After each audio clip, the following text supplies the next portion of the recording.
আসসালামু আলাইকুম ভিউয়ার্স, আমার চ্যানেলে আরও একটি ভিডিও দেখতে আপনাদেরকে স্বাগত জানাচ্ছি। আমি আজকে তৈরি করে দেখাবো মোগলাই পরোটা। তো মোগলাই পরোটা তৈরি করার জন্য এখানে নিয়েছি আমি 1 কাপ ময়দা, নিয়েছি লবণ, 2 টেবিল চামচ সয়াবিন তেল আর পানি। এগুলো দিয়ে আমি একটা ডো তৈরি করে নেব। তো প্রথমে আমি ময়দার মধ্যে মেশাবো লবণটা যার যার স্বাদ মতো।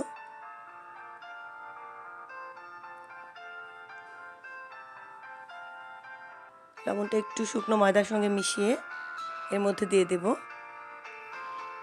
তেল।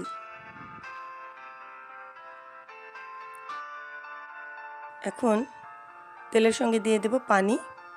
একটু একটু পানি দিয়ে আমি ময়দাটা গুলে নিব। একবারে বেশি পানি দেওয়ার দরকার নেই, আস্তে আস্তে পানি দিয়ে আমি একটা ডো তৈরি করে নিলাম। এখন ডোটা তৈরি হয়ে যাওয়ার পর বাকি তেলটা উপর দিয়ে দিতে হবে।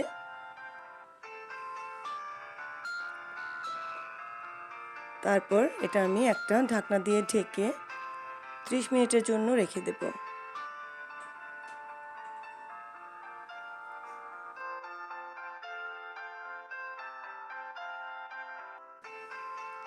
এখন আমি এই ময়দার ডোটাকে আরও একটু ময়ান করে নেব।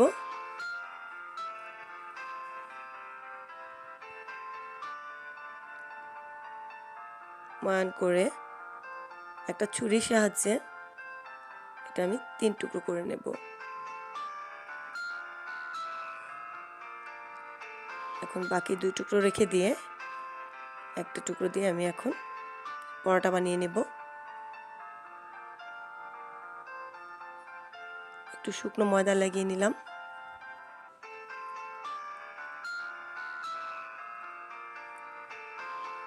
এখন পাতলা একটা রুটি বেলে নেব। রুটিটা বেশ বড় হয়েছে। মোগলাই পরোটার জন্য যে রুটিটা বেলতে হবে সেটা সাইজে একটু বড় করতে হবে। এখানে নিয়েছি পেঁয়াজ, ধনেপাতা আর কাঁচামরিচ। সবকিছু একটু বেশি পরিমাণে নিতে হবে। নিয়েছি হাফ চা চামচ গরম মশলার গুঁড়ো আর হাফ চা চামচ জিরার গুঁড়ো।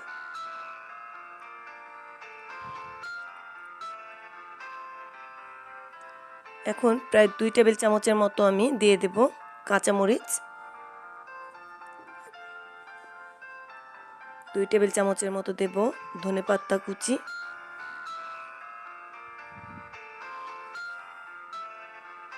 আর হাফ কাপের মতো নেব পেঁয়াজ কুচি। এগুলো একটু বেশি বেশি দিতে হবে।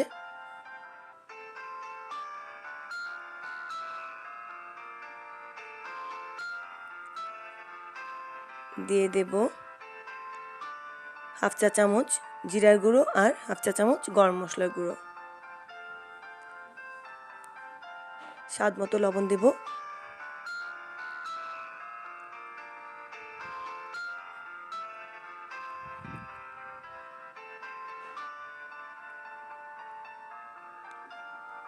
ডিম নিয়েছি। এখন এই পেঁয়াজগুলো ভালোভাবে মশলার সঙ্গে মাখিয়ে এর মধ্যে দুটো ডিম দিয়ে দেব ভেঙে।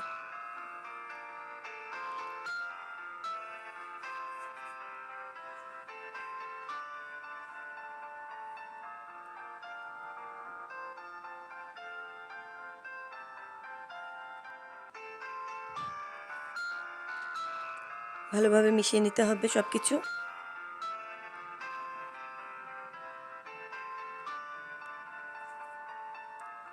মিশিয়ে এখন আমি এই রুটিটার উপর সবকিছু দিয়ে দেব।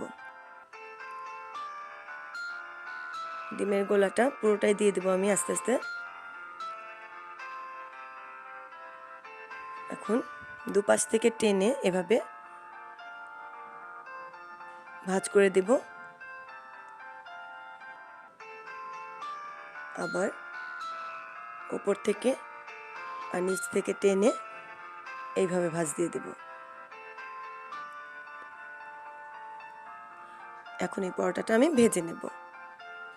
এখন চুলায় আমি একটা প্যান বসিয়ে দিয়েছি আর তার মধ্যে দিয়ে দিয়েছি পর্যাপ্ত পরিমাণ তেল। তেল যখন মিডিয়াম গরম হবে তখন আমি এর মধ্যে পরোটাটা দিয়ে দেব। খুব বেশি গরম হলে তেল পরোটা উপর থেকে পুড়ে যাবে, কিন্তু ভেতরে হবে না, কাঁচা থেকে যাবে। এই জন্য আমি এটাকে মিডিয়াম আঁচে আস্তে আস্তে ভেজে নেব।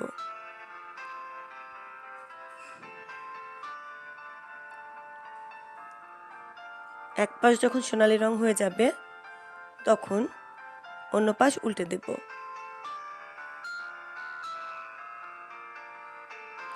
এভাবে আমি পরোটাটা সুন্দর করে সোনালি রং করে ভেজে নেব। একদম মুচমুচে ভাজা হয়ে গেছে, এখন আমি এটা নামিয়ে নেব। তো ভিউয়ার্স, তৈরি হয়ে গেল মোগলাই পরোটা। আমি এটা কেটে পরিবেশন করেছি। যদি ভালো লাগে বাসায় ট্রাই করে দেখবেন, বিকেলের নাস্তায় তো দারুণ জমে যাবে। তো আজকের মতো আমি এখানে বিদায় নিচ্ছি। আল্লাহ হাফেজ।